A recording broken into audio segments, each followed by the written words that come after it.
សួស្តីអ្នកទាំងអស់គ្នាអញ្ចឹងថ្ងៃនេះខ្ញុំនឹងមកបង្ហាញអ្នកទាំងអស់គ្នាពីវិធីបង្កើតឬមួយក៏វិធី host website របស់យើងនៅលើ web server អញ្ចឹងជាដំបូងយើងអាចធ្វើតាម node នេះបានជាដំបូងយើងត្រូវតែមាន httpd server download អញ្ចឹងបើអ្នកទាំងអស់គ្នាអត់ទាន់ download ទេអ្នកទាំងអស់គ្នាអាច download បានមកដោយប្រើ command yum install http ហ្នឹងអញ្ចឹងដោយសារខ្ញុំ download ហើយខ្ញុំអាចយក command យកមក check status របស់ http យើងនេះគឺវានិយាយថាវាមិនទាន់ដំណើរការអញ្ចឹងយើងអាច start server នេះមកប្រើ command start នេះវា running ហើយបន្តមកទៀតយើងត្រូវតែ config firewall ដើម្បីឲ្យវាមាន permission ទៅកាន់ server របស់យើងអញ្ចឹងតែសារតែខ្ញុំបាន config វាម្ដងហើយវា run success ទាំង3ហើយបន្តមកទៀតយើងទៅ host web server របស់យើងដោយអាច search បានទៅកាន់ domain name អញ្ចឹងជាដំបូងយើងត្រូវបង្កើត directory មួយមកហើយយើងអាចដាក់ឈ្មោះwebsite របស់យើងបានឥឡូវខ្ញុំដាក់ថា web 2 ចឹងមកដោយសារខ្ញុំមាន web 1ហើយនេះហើយយើងត្រូវតែឲ្យ permission ទៅកាន់ directory របស់យើងហ្នឹងដើម្បីឲ្យវាអាច access បាន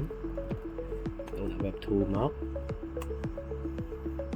នេះយើងអាច set permission វាបាន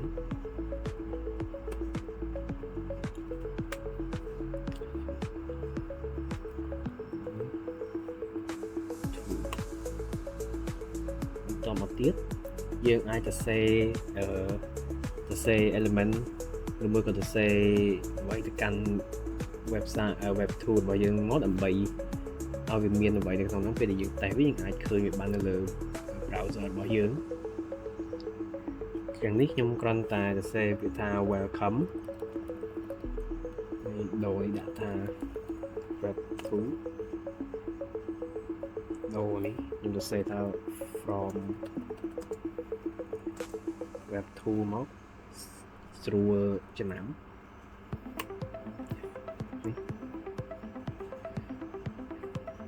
តមកទៀតយើងអាច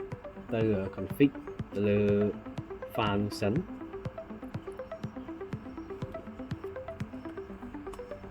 យើងប្រើ vim ចូល etc.php មកហើយ config d បាយឈ្មោះយើងចង់ config នេះមកហើយយើងគ្រាន់តែ copy បានសេហើយ copy path នៅកន្លែងមកជាដំបូងយើងវាយថា virtual host ហើយយើងទៅដល់ port ទៅឲ្យវាអញ្ចឹងនេះខ្ញុំបានឲ្យវាកាន់ទៅលើ port 81ដោយសារ port 80ខ្ញុំបាន host ទៅលើ website មួយ web មួយទៀតតោះមកយើងដាក់ឈ្មោះ admin server admin យើងអាចវាយបានឬមកយើងដាក់ IP address របស់យើងក៏បាន document root គឺជាកន្លែងដែលវាអាចទៅយក resource បានដូចជា HTML file យើងអាចដាក់វានៅក្នុងនេះ update HTML មកដាក់វានៅក្នុង directory h2.com របស់យើងវិញហ្នឹងហើយនេះជា server name ឈ្មោះទៅកាន់ server របស់យើង alias យើងដាក់ www ពីមុខមកហើយនេះគ្រាន់ជាអ្វីមួយចំនួនទៀតពេលហើយយើង save ចេញមកបន្ទាប់មកទៀតនោះយើងអាចឆែកយើងអាចទៅមើលdirectory របស់យើងដែលបានបង្កើតមិញហ្នឹងនេះយើងមានឃើញ resource វាមាន index html ហ្នឹងដែលយើងបានសរសេរចូលមិញហ្នឹងគឺ welcome from web 2 ហ្នឹង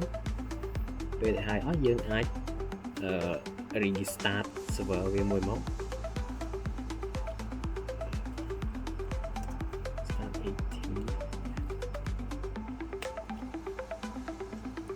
start ហើយបន្ទាប់មកយើងអាចទៅ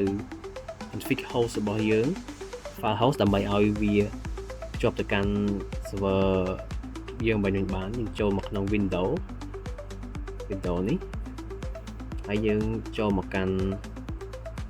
system 32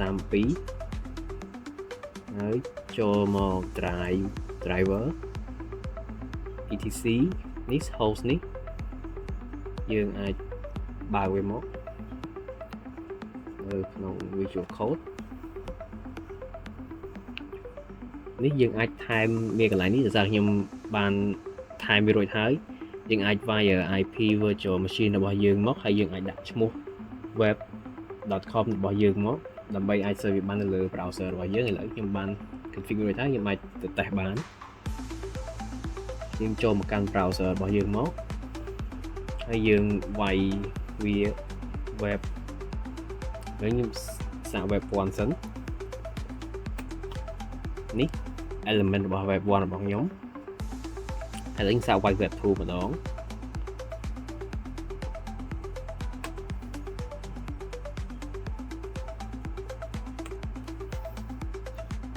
យើងត្រូវដាក់ port របស់វាដោយសារមិនមែនយើង set port របស់វានេះយើងបានឃើញ resource element នៅក្នុង file HTML របស់យើងមិនបានចេញមកហើយឥឡូវបន្តមកទៀតគឺយើងធ្វើការវាជាមួយនឹង port តែម្ដង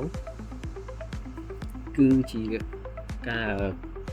វាថាយើងអាច search វាបាននៅលើ port ខុសគ្នាអញ្ចឹងយើងអាចមក config ប្រើ command ដើម្បី config មកនេះ web 1យើងអាចចូលទៅមើលសិនបាននេះគឺ web 1យើងបាន host ទៅលើ port 80ដែលជា default port របស់ HTTPD server ហ្នឹង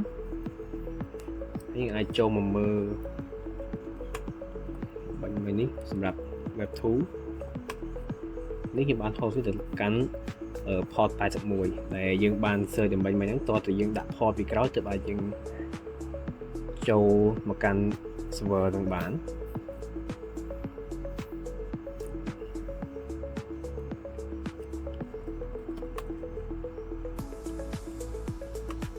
ហើយនេះគឺជាកន្លែងដែលយើងផ្ដល់ port ទៅឲ្យវាអញ្ចឹងពេលដែលយើងដាក់ port ថ្មីយើងត្រូវតែមកក្រោមនេះដើម្បីដាក់ឲ្យវា listen ទៅលើ port អញ្ចឹង port 81ខ្ញុំបានបន្ថែមទៀតដោយសារយើង run port 81សម្រាប់ website web 2របស់យើងមិនហ្នឹងអញ្ចឹងបើសិនអ្នកទាំងអស់គ្នាប្រើ port ផ្សេងទៀតអាចថែមពីក្រោមទៀត listen port ប្រហែលទៅឥឡូវបន្តមកទៀតយើងចូលមកកាន់ IP ម្ដងគឺយើងអាច search website របស់យើងតាម IP អញ្ចឹងយើងអាចចូលមកឡើងនេះមកព្រោះ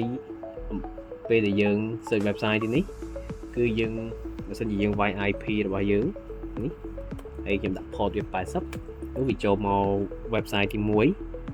ហើយបើសិនខ្ញុំដាក់វា port 81នោះវាចូលមក website ទី2អញ្ចឹងនេះគឺជាការផ្លាស់ប្ដូរដោយ port តែខ្ញុំចង់ឲ្យវាmap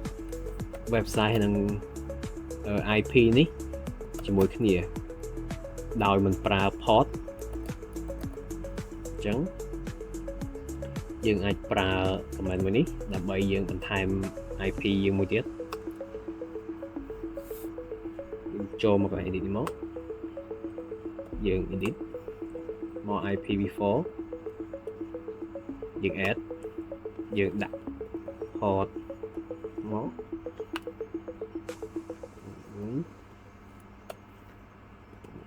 120 add ហើយមួយទៀត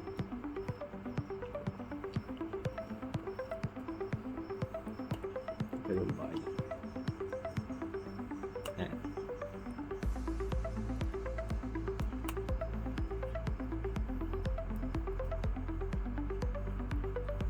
ហើយយើង OK វាមក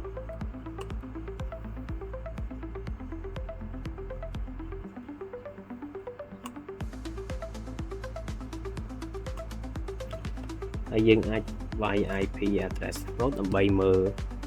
address ដែលយើងបានដាក់មិញនេះ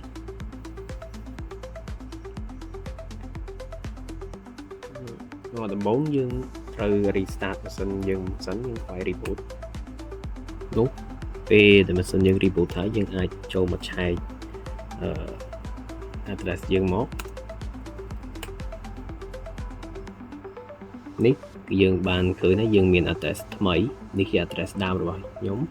ហើយយើងបាន add address 29នេះមកទៀតនោះហើយយើងអាចមកប្រើ command យើងមួយនេះបំពេញមិញហ្នឹងមកប្រើ command នេះដើម្បីយើងបន្ថែម address របស់វានេះគឺ website 1របស់យើងកន្លែងនេះដោយមិនប្រាប់ការយើងវាយ address របស់យើងចូលតែម្ដងអញ្ចឹងខ្ញុំ host website 1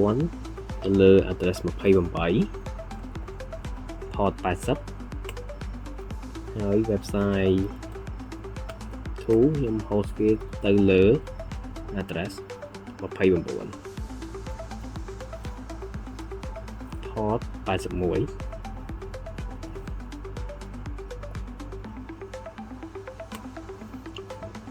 ហើយយើងធ្វើការ restart ម៉ាស៊ីនរបស់យើងមក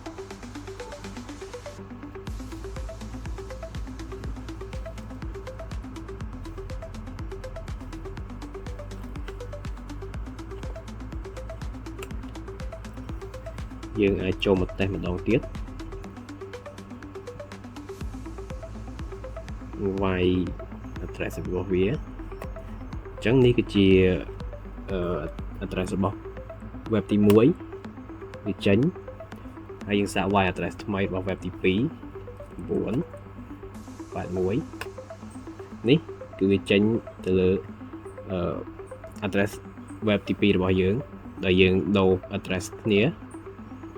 អញ្ចឹងបើយើងវាយ28វា load ទៅកាន់ address web ទី1ហើយយើងវាយ29វានឹង load address web ទី2បន្តមកទៀតយើងធ្វើការ host website របស់យើងហ្នឹងទៅលើ protocol HTTPS នោះមានន័យថាយើង host វាទៅលើ secure protocol ព្រោះបើយើងបានឃើញហើយបើសិនជាយើងចូលមក website នេះគឺវាដំណើរការទៅលើ protocol ដែលមាន S អញ្ចឹងមានថាវាអត់មាន security ទេអញ្ចឹងយើងអាច verify វាដើម្បីទទួលបាន security អញ្ចឹងជាដំបូងយើងត្រូវតែមាននេះយើងត្រូវ install នេះ mod SSL នេះមកបើអ្នកទាំងគ្នាអត់តមានអ្នកទាំងគ្នា install បានហើយយើងប្រើ command មួយនេះយើង make directory សម្រាប់ផ្ទុក certificate របស់យើងអញ្ចឹងជួយ certificate នេះនៅក្នុង ext ហើយ pk ដែលមានន័យថា key របស់វាហើយនេះជា token របស់វាហើយខ្ញុំបង្កើត directory មួយទៀតសម្រាប់ទុក private key ខ្ញុំដាក់ឈ្មោះ private តបមកយើងអាចប្រើ command មួយនេះអ្នកនរគ្នាអាច copy ឬក៏អាចវាយចម្លងតាមខ្ញុំនេះបានព្រោះអីវាវែងបន្តិចដើម្បីឲ្យវា generate certification key ឲ្យអញ្ចឹងនេះខ្ញុំសាកទៅលើ web 1របស់ខ្ញុំនេះវាឲ្យយើងវាយឈ្មោះប្រទេសអញ្ចឹងបើសិនយើងនៅខ្មែរយើងអាចវាយ KH មក skip ហើយយើងកន្លែងនេះយើងដាក់ឈ្មោះ web server របស់យើងមកខ្ញុំបានបង្កើត web 1អញ្ចឹងខ្ញុំដាក់ web1.com ធ្វើមកនោះបានហើយយើងអាចប្រើ command មួយនេះដើម្បីទៅ config វាបន្ថែមទៀត web 1ហើយក្នុងហ្នឹងយើង copy configuration នេះយើងដាក់មកយើង server name យើងដាក់ web1.com នេះគឺជា document root ដដែលហើយ directory នេះគឺយើង config អាច override បានហើយ require គឺយើងផ្ដល់ guarantee ទាំងអស់ហើយយើង save ចេញពី file វិញមកនោះពេលដែលយើង config ហើយយើងអាច restart ម៉ាស៊ីនវាម្ដងទៀតមកពេលដែលយើង restart ហើយយើងអាចចូលមកតេស្តនៅម៉ាស៊ីនរបស់យើងម្ដងទៀតមកនេះគឺជា website របស់យើងមិញគឺវាអត់មាន secure ទេនោះឥឡូវយើងអាចឲ្យ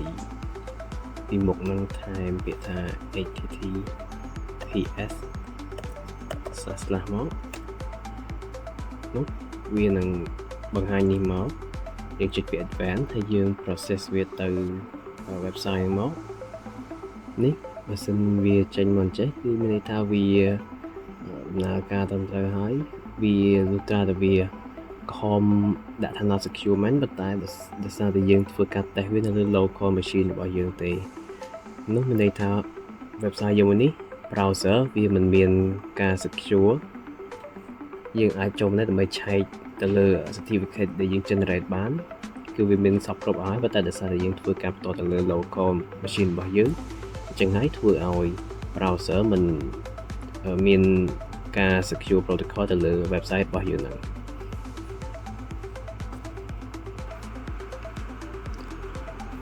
អញ្ចឹងបន្ទាប់ពីយើង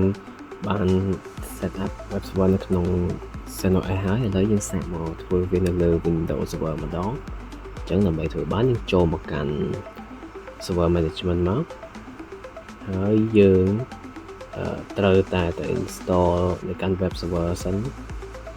ប៉ុន្តែដោយសារតែខ្ញុំបាន install រួចហើយនេះយើងត្រូវ install មួយនេះបើសិនអ្នកអត់ទាន់ install អ្នកបាន install បានតែដោយសារខ្ញុំ install ហើយអញ្ចឹងខ្ញុំត្រូវចំណុចបន្តទៀតនោះយើងត្រូវចូលមកកាន់កន្លែង local server ដើម្បីយើង set static address ឲ្យវាដោយសារតែយើងធ្វើការជាមួយ DNS ចូលមក property មក IPv4 យើងឲ្យ IP address វាមួយមក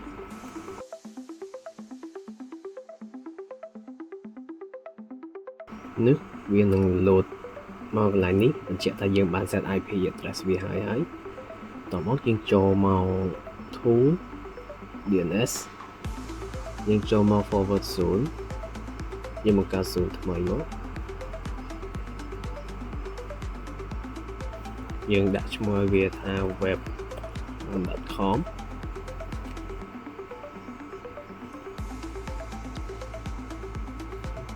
ទាប់ពីបង្កើត forward zone ហើយយើងបង្កើត zone reverse zone មួយឲ្យវា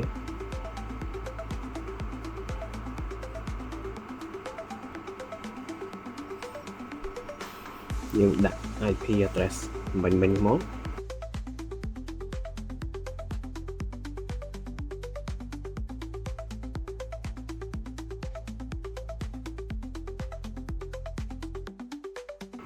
ន្ទាប់មកយើងចូលមកកាន់ web.com យើងនៅក្នុង forward zone នេះយើងបង្កើត host វាមកយើងឲ្យឈ្មោះវា www យើងឲ្យ IP address វា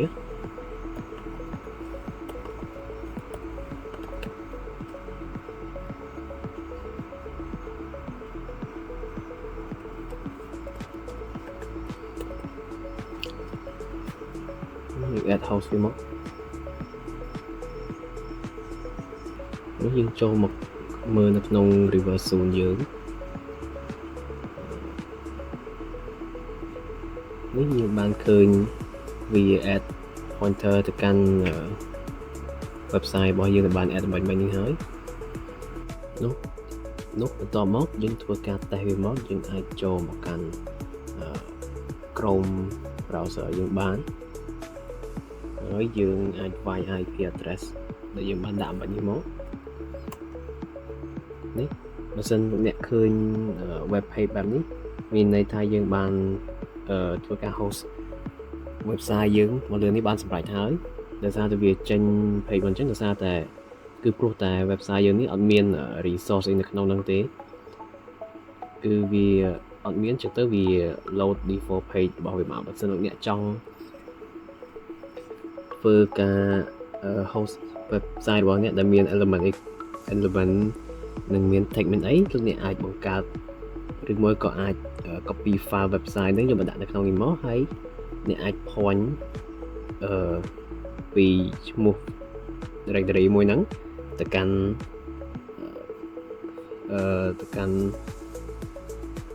pointer របស់យើងនេះមកនោះវានឹងបង្ហាញ element website របស់អ្នកនៅលើនេះ